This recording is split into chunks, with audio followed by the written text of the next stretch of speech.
जय हिंद दोस्तों। तो आज होल्डिंग कंपनी के सेशन में मेरी तरफ से ये लास्ट वीडियो होगा। और अगर आपने ये 10 वीडियो जो मैंने प्रोवाइड कराए हैं इनको सही तरीके से थोड़ा सा दिमाग लगा करके भी आपने पूरा पूरा वीडियो देख लिया है तो मैं गारंटेड कहता हूं आप एग्जाम हॉल में जब बैठे होंगे तो आपको आपका पढ़ा हुआ क्वेश्चन ही मिलेगा। इससे बाहर क्वेश्चन आपसे नहीं पूछा जाएगा। ऐसा मेरा मानना है। पेपर मैंने नहीं बनाया है, वो बात अलग की है। लेकिन हाँ, मैं श्योर हूं कि अगर ये क्वेश्चंस आपने कर लिए हैं तो आपको आपका पढ़ा हुआ क्वेश्चन ही होल्डिंग कंपनी से मिलेगा। आज का क्वेश्चन बहुत बेहतरीन है क्योंकि इसके अंदर मैं अनरियलाइज प्रॉफिट की भी बात करने वाला हूं और इंटर कंपनी ट्रांजेक्शन को एलिमिनेट करना तो है ही है साथ में। तो देखिए, बात करते हैं अनरियलाइज प्रॉफिट क्या होता है। जैसे हमने कहा इंटर कंपनी ट्रांजेक्शन होते हैं। एच लिमिटेड ने एस लिमिटेड से माल खरीद लिया, एस लिमिटेड ने एच लिमिटेड से माल खरीद लिया। तो हमारा जो कन्वेंशन ऑफ कंजर्वेशन है वो कहता है जैसे ही आप माल बेच दें वैसे ही मान लें कि प्रॉफिट मेरा हो गया है, और प्रॉफिट केवल उस पीरियड का ही आप लिखें, जो अगले पीरियड का प्रॉफिट हो उसको इस प्रॉफिट में आप इंक्लूड ना करें। और उधर जो रेवेन्यू रियलाइजेशन कॉन्सेप्ट है वो कहता है कि सेल्स होने पर तुरंत ही प्रॉफिट आपका हो गया, ये मान लो। तो मान लो एच लिमिटेड ने एस लिमिटेड को माल बेच दिया, तो एच लिमिटेड तुरंत अपनी सेल्स में उसको लिख लेगी। अब जब सेल्स की बात आएगी तो कॉस्ट प्लस प्रॉफिट मतलब प्रॉफिट भी इसने लिख लिया। लेकिन एस लिमिटेड अभी वो माल बेच नहीं पाया। जब एस लिमिटेड वो माल बेच नहीं पाएगा तो क्या एस लिमिटेड को प्रॉफिट होगा? नहीं होगा। जब एस को प्रॉफिट नहीं होगा तो उसमें एच का शेयर जो है वो मिल कैसे जाएगा? इसको क्या मिल जाएगा? नहीं मिलेगा। वो कब मिलेगा? वो तो अगले वर्ष मिलेगा जब वो बिकेगा। तब तो वो अकाउंटिंग पीरियड कॉन्सेप्ट के आधार पर आ जाओ जो कहता है कि नहीं, आप अपने ही पीरियड का प्रॉफिट दिखाओ, उसकी आप अवहेलना करेंगे, इग्नोर करेंगे उसको। नहीं, ऐसा मत करिएगा। तो इस वजह से हम क्या करते हैं, जब कभी भी क्लोजिंग स्टॉक रह जाएगा जो कि एच लिमिटेड या एस लिमिटेड ने एक दूसरे से खरीदा होगा, तो उसमें से प्रॉफिट की वैल्यू को अलग कर लेंगे। उस प्रॉफिट को कहा जाएगा अनरियलाइज प्रॉफिट। अब इस अनरियलाइज प्रॉफिट का क्या किया जाए? तो दो कॉन्सेप्ट हैं। एक ट्रेडिशनल कॉन्सेप्ट जो है, मतलब जो एक परंपरागत विचारधारा है, वो क्या कहती है कि कंसोलिडेटेड प्रॉफिट से अनरियलाइज प्रॉफिट को माइनस करो। कहां से माइनस करो? कंसोलिडेटेड प्रॉफिट से अनरियलाइज प्रॉफिट को माइनस करो। और जो परचेजर कंपनी है उसके क्लोजिंग स्टॉक से सेम वैल्यू माइनस कर दो। बस ये ट्रेडिशनल कॉन्सेप्ट कहता है। लेकिन जो अकाउंटिंग स्टैंडर्ड 21 है जिसमें होल्डिंग कंपनी के लिए ही जिसको बनाया गया है, जो 1 अप्रैल 2001 से लागू हुआ है, वो कहता है ऐसा मत करो। तो क्या करो? वो कहता है अनरियलाइज प्रॉफिट का पार्ट कैलकुलेट करो और अनरियलाइज प्रॉफिट को जो सेलर कंपनी है उसके प्रॉफिट से माइनस करो। कहां से माइनस करो? सेलर कंपनी के प्रॉफिट से। मान लो सब्सिडरी कंपनी सेलर कंपनी है तो माइनॉरिटी इंटरेस्ट से माइनस करो, और अगर होल्डिंग कंपनी सेलर कंपनी है तो कंसोलिडेटेड प्रॉफिट से माइनस करो। और परचेजिंग कंपनी जो है, जो परचेजिंग कंपनी है, उसके स्टॉक से माइनस करो। तो ये कहता है अकाउंटिंग स्टैंडर्ड 21। तो हमें क्वेश्चन सॉल्व करते समय AS 21 के द्वारा दिए गए निर्देशों का ही पालन करना चाहिए। जबकि अगर हम लोग बात करें बुक में तो वहां पर किसी किसी क्वेश्चन में ट्रेडिशनल कॉन्सेप्ट लगा दिया गया और किसी किसी क्वेश्चन में 21 की बात करी गई है। इसका इफेक्ट आंसर पर कोई नहीं होगा। आंसर तो आपका दोनों ही परिस्थितियों में सेम आ जाएगा क्योंकि हम जोड़ते हुए बैलेंस शीट बनाते हैं। लेकिन कॉन्सेप्ट की अवहेलना हो जाएगी, तो कॉन्सेप्ट को इग्नोर नहीं करना है। अकाउंटिंग स्टैंडर्ड 21 में जो कुछ कहा गया हमें उसे ही मानना चाहिए। तो चलिए देखते हैं क्वेश्चन इससे रिलेटेड। बहुत ही बेहतरीन क्वेश्चन है, एग्जामिनेशन के पॉइंट ऑफ व्यू से बहुत ज्यादा महत्वपूर्ण है। तो देखिए, क्वेश्चन आपकी स्क्रीन पर भी है और आपको हमारे टेलीग्राम चैनल कॉमर्स विद वेद सिरा पर भी ये मिल जाएगा। तो चलिए देखो भाई, क्वेश्चन के अंदर इंफॉर्मेशन है। A limited acquired 3200 equity shares of B limited on 1 April 2014। Following are the balance sheet of the two companies as on the 31st March 2015। पूरी बैलेंस शीट बनी हुई है। फिर उसने कहा है bills receivable of A limited include 4000 accepted by B limited. Debtors of A limited include 20,000 from B limited. Stock of B limited includes goods purchased from A limited for 24,000 which were invoiced by A Limited at a profit of 20% on sale। Stock of A limited include 500 bought from B limited at a profit to the latter of 25% on cost, prepare consolidated balance sheet of A and B limited. Okay भाई, चलो बताते हैं कैसे इसको बनाया जाएगा। तो सबसे पहले हम लोग देखते हैं, कैलकुलेशन करने का आधार मेरा वही रहेगा। सबसे पहले हमको देखना चाहिए टाइम रेशियो। तो यहां पर प्री एक्विजिशन पीरियड जो है वो निल है, और पोस्ट एक्विजिशन पीरियड जो है वो 12 मंथ का है, क्योंकि 1 अप्रैल को खरीद लिया तो पूरे वर्ष 14-15 दोनों मिलकर के ही चली, अकेले कभी चल ही नहीं पाई होल्डिंग सब्सिडरी कंपनी, तो ये निल हो गया, वो 12 महीने हो गया। ठीक है ना। चलो दूसरे नंबर पर होल्डिंग रेशियो। होल्डिंग कंपनी ने 4000 में से 3200 शेयर खरीद लिए हैं, तो 8 चक्कू 32, 8 पंचे 40, इसको हम लोग 4/5 कह सकते हैं। तो सब्सिडरी कंपनी इस रेशियो क्या है, 800 बचे हैं, या फिर इसको 1/5, 8 पंचे 40, 1/5 कह लो। बात समझ में आ गई? हाँ जी सर, बात समझ में आ गई। चलो तीसरे नंबर पर नेटवर्थ निकाल लो ऑफ एस लिमिटेड। कैसे? Share capital of S limited की शेयर कैपिटल कितनी है बच्चा? 4 लाख रुपए। अच्छा, 1 अप्रैल को एच लिमिटेड आई, उससे पहले जो 1 अप्रैल को प्रॉफिट और रिजर्व है वो किसका है? अकेले एस लिमिटेड का है, क्योंकि वो तो पिछले वर्ष से आया होगा, है ना। तो ऐड कर दो प्री एक्विजिशन प्रॉफिट। क्वेश्चन के अंदर देखो 1/4/2014 को पीएल अकाउंट में 24,000 हैं, ये इनके हो गए। प्री एक्विजिशन रिजर्व 1/1/2014, 1/4/2014 को जो रिजर्व है वो 80,000 है, वो भी इन्हीं का हो गया, किसी को तनिक नहीं बांटेंगे। ठीक, कुछ नहीं बटेगा, नहीं कुछ नहीं बटेगा, क्योंकि ये पूरा इन्हीं का है। टोटल कर लो, 8 2 10, 4 1 5, 5,04,000 रुपए नेटवर्थ आ गई। 5,04,000 रुपए नेटवर्थ आ गई। बात समझ में आई? हाँ जी सर, बहुत सिंपल ही एकदम, पिछले वाले वीडियो देख रहा हूं ना, बिल्कुल सब क्लियर है। हाँ देखो, 2 बातें होती हैं, सब क्लियर है, सब कुछ क्लियर है। सब क्लियर मतलब कुछ समझ में नहीं आया है, सब कुछ चला गया है ना। और सब क्लियर है मतलब मेरे को सारे कॉन्सेप्ट क्लियर हैं। तो मैं चाहता हूं आपके सारे ही कॉन्सेप्ट क्लियर हों तो बेहतर है।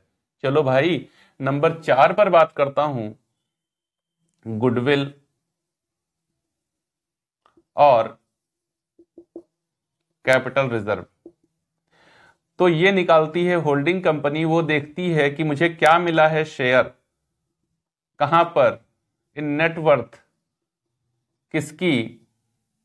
Share in net worth of H limited का शेयर क्या है नेटवर्थ में?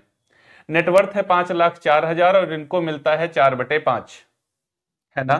तो 5 लाख का 4/5 निकाल दो, तो ये कितना आ जाएगा?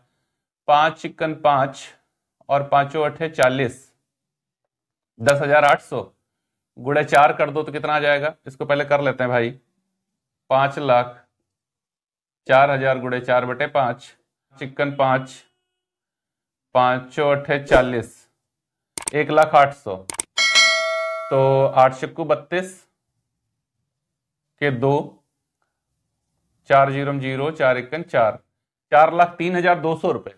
एच लिमिटेड को क्या मिल रहा है? 4,03,200 रुपए मिल रहा है। इसके बदले वो इन्वेस्ट क्या कर रहे हैं?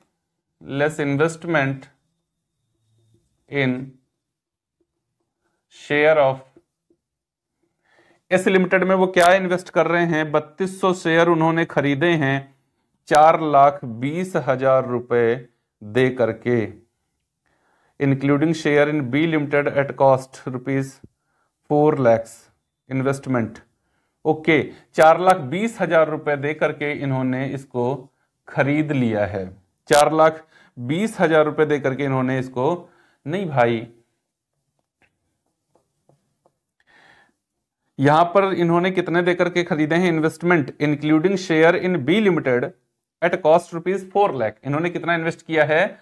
4 लाख रुपए इन्वेस्ट किया है। 4,03,200 रुपए की एसेट्स इनको मिल गई 4 लाख दे करके। इसका मतलब 3,200 रुपए का इनको कैपिटल रिजर्व क्रिएट हो गया, इनका कैपिटल प्रॉफिट हो गया। ये बात क्लियर है? हाँ जी सर, बिल्कुल क्लियर है। चलो नेक्स्ट कंडीशन क्या है? Number 5, minority interest. Minority interest देखो भाई, 4/5 तो ये ले गया, तो 1/5 तो इनका है ना शेयर। माइनॉरिटी इंटरेस्ट कौन होता है? माइनॉरिटी कौन होता है? जो अल्पमत तनिक बचे हैं, 800 शेयर जो बचे हैं, ये है minority. Share in net worth of S limited 1/5 of 5,40,000 कितना आएगा? 1,08,000। कितना आएगा? 1,08,000 इनका आएगा। ठीक है, अब क्या करेंगे? इसमें से हम लोग माइनस करेंगे। नहीं भाई, जोड़ेंगे, माइनस नहीं करते, ऐड करते हैं। Share in post acquisition profit. Post acquisition profit क्या है? देखो 3 प्रॉफिट क्वेश्चन में दिए हैं, प्री रिजर्व दिया, प्री प्रॉफिट दिया और एनुअल प्रॉफिट दिया हुआ है 32,000 रुपए का। कितना? 32,000 रुपए का। तो 32,000 का जो प्रॉफिट है उसमें 1/5 इनको मिलेगा। कितना आएगा? 5 का 30 और उसके बाद में बचेगा 2, हो जाएगा 20, 5 को 20, 6400 रुपया। टोटल कर दो 0 0 8 4 12, 6400 उधर बढ़ा के थोड़ा लिख देते हैं। 8 4 12, 6 1 7, 6 1 7 और ये 0, 1,07,200 रुपया। माइनॉरिटी इंटरेस्ट देखो कितना आ रहा है? 1,07,200 रुपया। ठीक है, देखो ये क्वेश्चन जो सॉल्व किया गया है, अगर हम लोग आंसर बेस्ड रहेंगे तो ये जो ट्रेडिशनल कॉन्सेप्ट है उसके आधार पर सॉल्व किया गया है, अकाउंटिंग स्टैंडर्ड 21 के आधार पर नहीं। क्यों नहीं? अब उसको समझ लेते हैं। देखो यहां पर कहा है कि बी लिमिटेड, उसने कहा है stock of B limited includes goods purchased from A Limited for 24,000 which were invoiced by A Limited at a profit of 25% on sales। B Limited के स्टॉक में 24,000 का ऐसा स्टॉक है जो A Limited से खरीदा गया है 20% प्रॉफिट पर। तो देखो यहां पर स्टॉक ऑफ B Limited,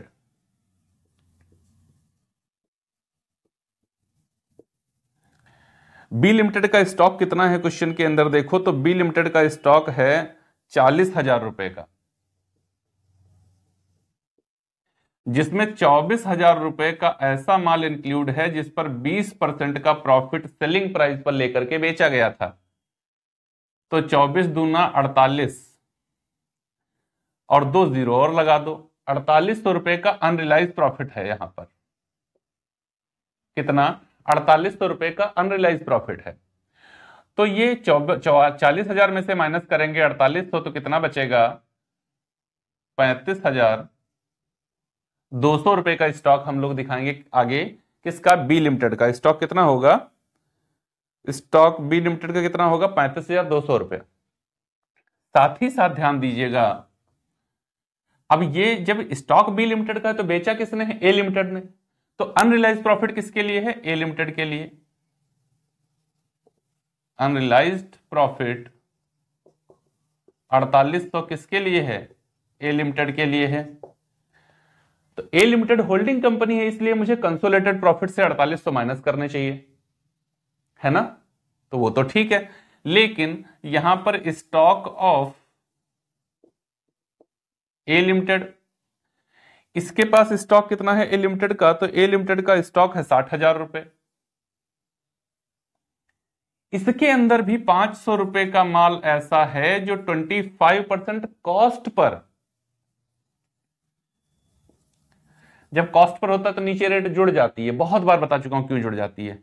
25 इक्कन 25 25 पंचे ये करके तो ये 100 रुपए आ जाएगा। इसमें 100 रुपए का स्टॉक ऐसा है जो अनरियलाइज्ड है, जिस पर प्रॉफिट अनरियलाइज्ड है, तो ये कितना दिखाया जाएगा 59,900। स्टॉक ए लिमिटेड का कितना दिखाया जाएगा 59,900 रुपए का, और ये अनरियलाइज्ड प्रॉफिट है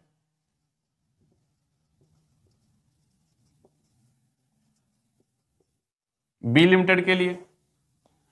अनरियलाइज प्रॉफिट किसके लिए, बी लिमिटेड के लिए। बी लिमिटेड एक सब्सिडरी कंपनी है, तो ये 100 रुपया मुझे यहां से माइनस करना चाहिए। कहां से, यहां से माइनस करना चाहिए।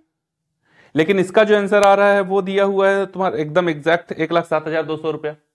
तो इस कंडीशन में ये क्वेश्चन जो लगाया गया है, ये लगाया गया है ट्रेडिशनल कॉन्सेप्ट के आधार पर। आपको अकाउंटिंग स्टैंडर्ड 21 को ही फॉलो करना चाहिए। ओके, अगर हम 21 को फॉलो करें तो हम 100 रुपीज यहां से माइनस करेंगे। ओके, और क्वेश्चन में निर्देश यही होता है कि आप इसी को फॉलो करें। तो फिलहाल मैं इसको ऐसे ही छोड़ रहा हूं ट्रेडिशनल कॉन्सेप्ट के आधार पर। आप अगर ट्रेडिशनल कॉन्सेप्ट लगा रहे हैं, या फिर देखो हमको तो वहां एग्जाम हॉल में बैठ के आपको ये नहीं पता होगा कि कौन सा कॉन्सेप्ट लगाया गया, तो अगर आप ट्रेडिशनल लगा रहे हैं या अकाउंटिंग स्टैंडर्ड 21 लगा रहे हैं तो उसको स्पष्ट तौर पर नोट करके लिखिएगा। माइनॉरिटी इंटरेस्ट और consolidated profit as on accounting standard 21, ठीक है ना, अकाउंटिंग स्टैंडर्ड 21 के अनुसार ये है। चलिए, तो ये देखो मेरा जो अनरियलाइज प्रॉफिट आ गया है वो 4800 और 100 रुपये, ये टोटल 4900। तो ट्रेडिशनल कॉन्सेप्ट तो कहता है कि भैया माइनस कर देना सीधे, कहां से माइनस कर देना सीधे, कंसोलिडेटेड प्रॉफिट से। ओके, तो चलिए कंसोलिडेटेड प्रॉफिट निकालते हैं 6 नंबर पे। Consolidated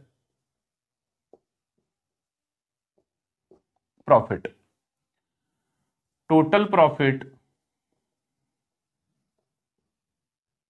of H limited. H limited का टोटल प्रॉफिट देखो क्वेश्चन के अंदर कितना दिया गया है 80,000।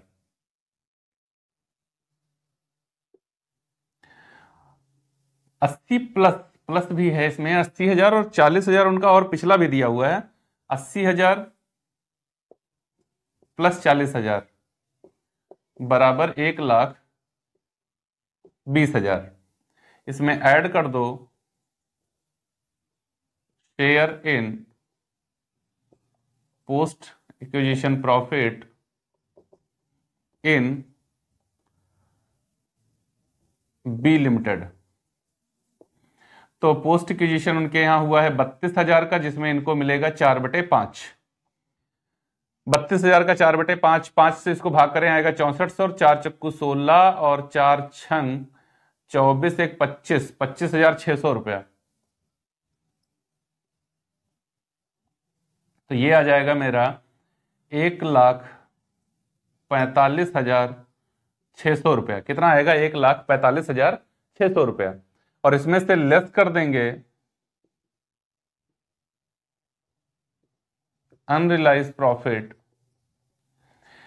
अनरियलाइज प्रॉफिट यहां से माइनस कर दीजिए। तो देखो मैं आपको बता ही देता हूं अकाउंटिंग स्टैंडर्ड 21 के अनुसार ही कैसे किया जाएगा। तो अनरियलाइज प्रॉफिट जब हम माइनस करने आएंगे तो देखो ये बी लिमिटेड के स्टॉक में है, ये ए लिमिटेड का। अनरियलाइज प्रॉफिट किसके लिए, ए लिमिटेड के लिए। तो यहां से हम 4800 माइनस कर देंगे।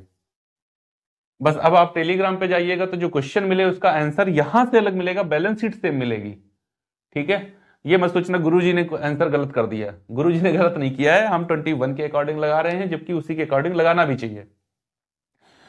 तो यहां से माइनस कर दें हम 4800, तो 16 से 8 जाएगा, ये बचेगा हमारा कितना 8, और यहां पर 4 से 4 जाएगा तो 0, और यहां पर बचेगा हमारा 4, 1,40,800, जबकि हमारा यहां का आंसर होगा 1,40,700। तो देखो अगर मैं 49 माइनस कर दूं तो 1,40,700 आ जाएगा।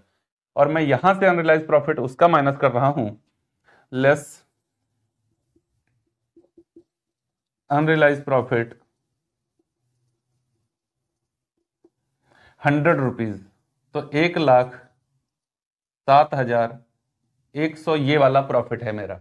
ओके, बात क्लियर, समझ में आ गई? हाँ जी सर, ये बिल्कुल क्लियर हो गया है, 21 के अकॉर्डिंग क्लियर हो गया है। अब हमको कुछ और कैलकुलेशन करनी है। जैसे इसमें उसने कहा है bills receivable of A limited include 4,000 accepted by B limited. तो भैया बी आर की बात कर लीजिए आप। फर्स्ट कंडीशन क्या, बी आर की बात कर लीजिए। जब इसके यहां बी आर की बात करोगे तो दूसरे के यहां बीपी की बात करोगे। बी आर क्वेश्चन में देखो कितने हैं, 12 + 4 16,000, दोनों के जोड़ के कितने 16, और बीपी दोनों के जोड़ के कितने हैं 12 4 16, बीपी भी है। अगर इसके यहां से 4 माइनस करोगे तो बच्चा माइनस इसके यहां से भी 4 होगा, क्योंकि वो इन्हीं दोनों के बीच का ही ट्रांजेक्शन ही है। तो बीपी बी आर बचेगा 12 12। फिर उसने छोड़ा नहीं इतने पे, उसने फिर क्या कहा है कि debtors of A limited include 20,000 due from B limited. तो भैया डेटर की बात करो, नंबर 3 पर डेटर्स और नंबर 4 पर क्रेडिटर्स। डेटर्स देखो दोनों के जोड़ के कितने हैं 40 और 48, मतलब ये हो गए 88,000, और क्रेडिटर दोनों के मिला के कितने हुए 40 40 80,000। इसमें से माइनस करना है कितना, उसने कहा है शामिल है 20,000। 20 इसमें से माइनस करो और 20 इसमें से माइनस करो, तो ये बचेगा हमारा 68 और ये बचेगा 60। ठीक, बात समझ में आ रही है? हाँ आ रही है, कुछ और छूट रहा है नहीं, देख लेते हैं। बी आर बीपी हो गया, डेटर्स क्रेडिटर हो गया, स्टॉक ये हो गया, स्टॉक वो, और ये वो सब खत्म। पूरी कैलकुलेशन हो गई है, देखो पूरा बोर्ड भर गया है कैलकुलेशन से। आप देख सकते हैं ये बहुत बेहतरीन क्वेश्चन है कैलकुलेशन के पॉइंट ऑफ व्यू से, ठीक है ना, बहुत बेहतरीन क्वेश्चन है। Inter company transaction, unrealised profit, इससे बड़ा क्वेश्चन नहीं बनता है फिर, बहुत बेहतरीन क्वेश्चन है। चलिए अब बनाते हैं इसकी कंसोलिडेटेड बैलेंस शीट, और वो भी बहुत ही आराम से, सरलता पूर्वक। अगर ये कैलकुलेशन आपको समझ में आ रही हो ना, बहुत मेहनत लगती है यार वीडियो को इस आप तक पहुंचाने के लिए। अगर आपको 30 मिनट का वीडियो मिलता है ना, तो उसके पीछे मेरी मेहनत कम से कम 2 घंटे की होती है। तो उस मेहनत का पारितोषिक मैं आपसे सिर्फ इतना चाहता हूं कि आप वीडियो को शेयर जरूर कर दिया करिए उन लोगों के साथ में जो होल्डिंग कंपनी को इस समय पढ़ रहे हैं अपने सिलेबस में। देखते हैं अच्छा बैलेंस शीट कैसे तैयार। तो फॉर्मेट बैलेंस शीट का हमारा बन चुका है, अब देखते हैं सीधा इसका कैलकुलेशन करना है। सब कुछ कैलकुलेशन मैं कर ही चुका था, केवल इसको प्रिपेयर करना है। तो देखिए यहां पर सबसे पहले होता है equity and,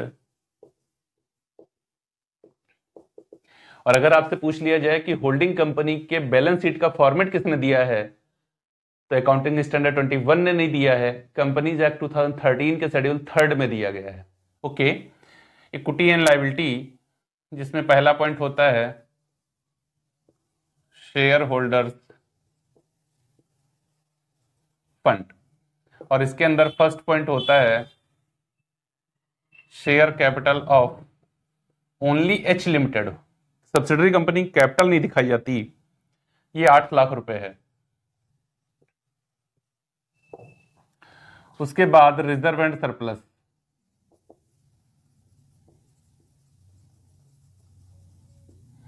reserve and surplus का अलग से कैलकुलेशन कर लो, क्योंकि वहां पर बहुत ज्यादा हो जाएगा आपके पास लिखने के लिए।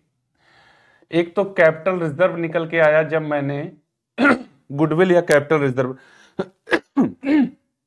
क्या कैलकुलेशन करना चाहा, तो कैपिटल रिजर्व मेरा निकल के आया था 3200 रुपए, प्लस कंसोलिडेटेड प्रॉफिट मेरा निकल के आया था, कंसोलिडेटेड प्रॉफिट मेरा आया था 1,40,800, 1,40,800 रुपए निकल के आया था, ठीक है ना। आंसर में 1,40,700 दिया मैंने आपको बताया था, वो 21 के अकॉर्डिंग हमने लगाया है। फिर journal reserve of H limited, H limited की जर्नल रिजर्व कितनी दी हुई है 1,60,000 रुपए,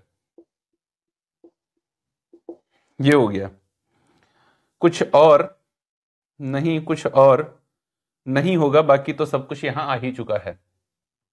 तो 8 2 10, 3 1 4, 6 4 10, 2 1 3, 3,04,000। ओके, 3,04,000 रुपए का आ गया मेरा रिजर्व एंड सरप्लस। ठीक, नंबर 2 की हेडिंग माइनॉरिटी इंटरेस्ट, और मैं कैलकुलेशन इसकी कर चुका हूं। 1,07,200 रुपए क्वेश्चन में दिया है, लेकिन मेरा 1,07,100 रुपए आया था। 1,07,100 रुपया। उसके बाद में नंबर 3 पर करंट लायबिलिटी के अंदर एक है क्रेडिटर्स। दोनों के क्रेडिटर्स में जोड़ के ऑलरेडी निकाल ही चुका हूं, जो कि आया था 60,000 रुपए। और बीपी ये भी मैं कैलकुलेट कर चुका हूं, दोनों की बीपी कैलकुलेट होकर के आई थी 12,000 रुपए। कुछ और कैलकुलेशन करना नहीं है, इतने पे टोटल कर लेना चाहिए। यहां का टोटल 100 रुपया, तो ये सीधे ऐसे ही कर दो। उसके बाद में आगे चलें तो 7 4 11, 11 और 2 13। उसके बाद में 6 1 7, 7 और 1 8। उसके बाद में 8 और 1 8 और 3 11 और 1 12, 12,83,100। क्या मेरी बैलेंस शीट का टोटल है ये? हाँ टोटल है जी, यही है। मैंने आपको कहा था चाहे ट्रेडिशनल कॉन्सेप्ट लगा लो, चाहे अकाउंटिंग स्टैंडर्ड 21 लगा लो, आंसर पर इफेक्ट नहीं पड़ेगा, लेकिन कॉन्सेप्ट का इग्नोरेंस हो जाएगा। इंपॉर्टेंस है, कॉन्सेप्ट का इग्नोरेंस नहीं होना चाहिए। ओके, कॉन्सेप्शनल एरर कहते हैं उसको, जब कभी भी ऐसा किया जाता है। चलो एसेट्स में चलो, एसेट्स में fixed assets, fixed assets question के अंदर land and building, land and building दोनों की देखो जोड़ जोड़ के लिखते हैं। लैंड एंड बिल्डिंग है आपकी 3,20,000 रुपए। उसके बाद में plant and machine, plant and machinery, ये जोड़ लें तो ये है 4,40,000 रुपए की। उसके बाद में इन्वेस्टमेंट 4,20,000 है, जिसमें 4 लाख उसने शेयर में लगाया था, तो 20,000 रुपए का इन्वेस्टमेंट उसने कहीं अलग कर रखा होगा। उसके बाद में करंट एसेट्स, करंट एसेट्स में स्टॉक है। स्टॉक हमने कैलकुलेट किया था अलग अलग दोनों का, तो ए लिमिटेड का स्टॉक था 59,900 और बी लिमिटेड का स्टॉक था 35,200। 59,900 प्लस 35,200, तो 9 2 11। उसके बाद में 9 और 5 14, 1 15, 5 3 8 1 9, 95,100 रुपए स्टॉक हो गया। फिर डेटर्स, तो बच्चा मैं पहले ही कैलकुलेट कर चुका हूं, डेटर्स की वैल्यू है 68,000। उसके बाद में है, डेटर्स के बाद है बी आर। बी आर भी मैं कैलकुलेट कर चुका हूं, उधर आपको करके आया था मैं 12,000। उसके बाद है कैश 2 लाख और 1,28,000। कैश 2 लाख और 1,28 मतलब 3,28,000। ए लिमिटेड का है 2 लाख और बी लिमिटेड का है 1,28,000।